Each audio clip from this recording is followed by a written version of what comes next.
Assalamualaikum warahmatullahi wabarakatuh. Halo sobat milenial, gimana nih kabar kalian? Udah berapa film nih yang kalian tonton selama pandemi? Atau sudah sejauh mana episode drakor yang kalian tonton? Haha. Eits, tapi untuk hal produktif, udah apa aja tuh yang kalian lakuin? Hayo ngaku. Oke, sebelumnya kenalin, aku Putri Sapriana, mahasiswi Institut Agama Islam Negeri Langsa dari Prodi Manajemen Keuangan Syariah. Dan saat ini aku sedang duduk di semester 6. Kira-kira kita sebaya nggak ya? Dan ini adalah podcast pertamaku. Aye. Jadi sebelumnya Putri bakal ngebahas sekaligus sharing-sharing tentang milenial berkarya dengan berwirausaha. Jadi nih teman-teman, seperti yang kita tahu bahwa milenial disebut dengan generasi Y, ialah sekelompok orang yang lahir setelah generasi X, yaitu orang yang lahir kisaran tahun 1980 sampai 2000-an loh. Maka arti milenial sendiri ialah generasi muda yang berumur 17 tahun sampai 37 tahun pada tahun ini. Milenial sendiri dianggap spesial banget. Kenapa ya bisa spesial? Apakah sespesial aku dengan kamu? Aduh, kita kembali ke laptop ya teman-teman.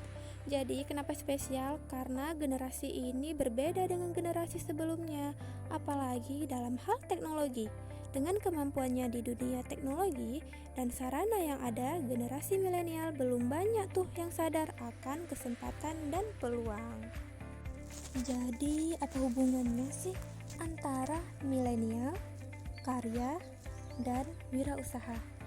Apa sih itu mereka bertiga kok bisa ya kita gabungin? Jadi gini teman-teman, sebagai seorang milenial menghasilkan sebuah karya merupakan sesuatu yang sangat sulit diutarakan melalui kata-kata, karena karya berasal dari bakat seseorang, bukan berasal dari rayuan maut seseorang. Setiap orang pasti mempunyai bakat sebagai potensi yang harus dikembangkan menjadi prestasi dan menjadi suatu kenyamanan. Banyak orang yang tidak menyadari tentang bakat yang ada pada dirinya sendiri. Mereka merasa tidak bisa apa-apa, merasa tidak ada yang bisa diandalkan pada dirinya. Padahal nih, jika kita berpikir secara cemerlang, dari bakat yang ada dalam diri kita sendiri, kita bisa menjadi sebuah peluang yang sangat besar untuk berwirausaha. Dengan berwirausaha, maka kita dapat bebas membuat segala kreativitas, inovasi, apapun itu sesuai dengan bakat yang kita punya, yang udah kita gali sebelumnya. Karena sesungguhnya teman-teman, 9 dari 10 pintu rezeki itu ialah berdagang. Ya bukan sih, itu kan hadis Rasulullah, percaya atau enggaknya, tapi ini fakta.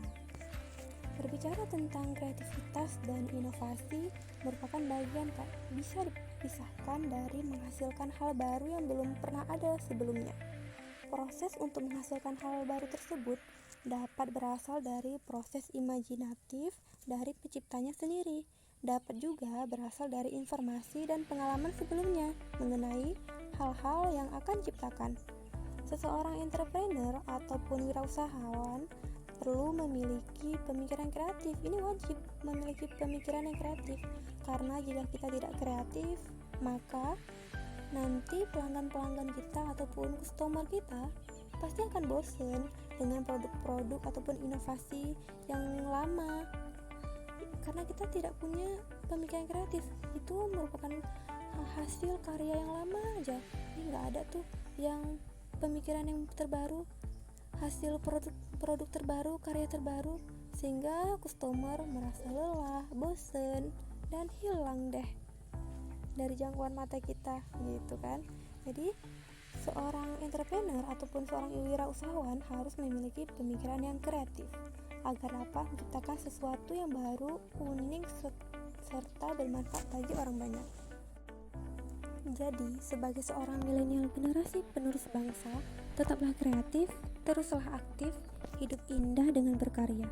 Proses kreatif dan inovatif hanya dilakukan oleh orang-orang yang memiliki jiwa dan sikap kewirausahaan, yaitu orang yang percaya diri, yakin, optimis, dan penuh komitmen, memiliki motif prestasi, memiliki jiwa kepemimpinan, dan berani mengambil resiko dengan penuh perhitungan. Terus semangat untuk mengajak generasi muda se-Nusantara menjadi pengusaha muda pemula. Dengan begitu, kita dapat membuka lapangan kerja seluas-luasnya. Dengan adanya pandemi, harus memaksa semua orang menjadikan media digital sebagai sarana berkomunikasi. Nah, dari sini nih, peran milenial sangatlah dibutuhkan. Karena bahwasanya 50% pengguna internet ialah para milenials loh. Dan milenial sendiri ternyata menempati jumlah populasi terbesar di Indonesia. Wow. Tentulah milenial sangat terpengaruh dalam aspek perekonomian Indonesia. Karena milenial sangat terpengaruh dalam aspek perekonomian Indonesia, maka banyak banget nih peluang milenial terhadap ekonomi kreatif. Antara lain yang pertama, buat kalian yang anak SMK yang jurusan tata busana nih misalnya, atau punya bakat menjahit, kalian bisa memproduksi masker misalnya yang dapat menjadikan ladang penghasilan baru. Dan yang kedua, buat kalian yang punya ketertarikan masak-memasak atau buat kuliner, mungkin kalian bisa membuat startup dengan berinovasi makanan yang unik yang bisa menaikkan roda perekonomian kita. Dan yang ketiga, buat kalian yang hobi fotografi, mungkin kalian bisa berkontribusi untuk membantu memasarkan produk UMKM melalui hasil didikan kamera kalian. Dengan begitu, hasil kamera kalian bisa menjadi nilai jual. Bayangkan, dengan teman-teman berkolaborasi menyatukan bakat yang teman-teman punya, teman-teman bisa menjadikan generasi perubahan, bukan generasi rebahan. Ubah perspektif ataupun cara pandang kalian terhadap pandemi ini. Tetap berpikir produktif, kreatif, dan mulailah berkarya melalui wirausaha agar kita menjadi kaya. Biasanya kan mereka begitu kan, berwirausaha untuk menjadi kaya. Karena ini perbedaan antara kata karya dengan kaya itu hanya dipisahkan oleh satu huruf, yaitu R. Apa sih kunci dari R? Yaitu ragu. Maka ketika kita hilangkan sikap ragu, kita bisa mendapatkan keduanya. Ayo, tunggu apa lagi? Buktikan generasi milenial ialah generasi yang cerdas dan dapat diandalkan. Ayo milenial bisa. Gak terasa ya teman-teman, kita udah masuk ke penghujung podcast hari ini. So, close statement dari aku untuk podcast kali ini, nungguin ya. Gini. Jadi, close statementnya gak panjang sih. Saran aku untuk teman-teman milenial, mulailah berbisnis dikala ekonomi masih mencukupi, orang tua masih mendukung, serta tubuh masih sehat.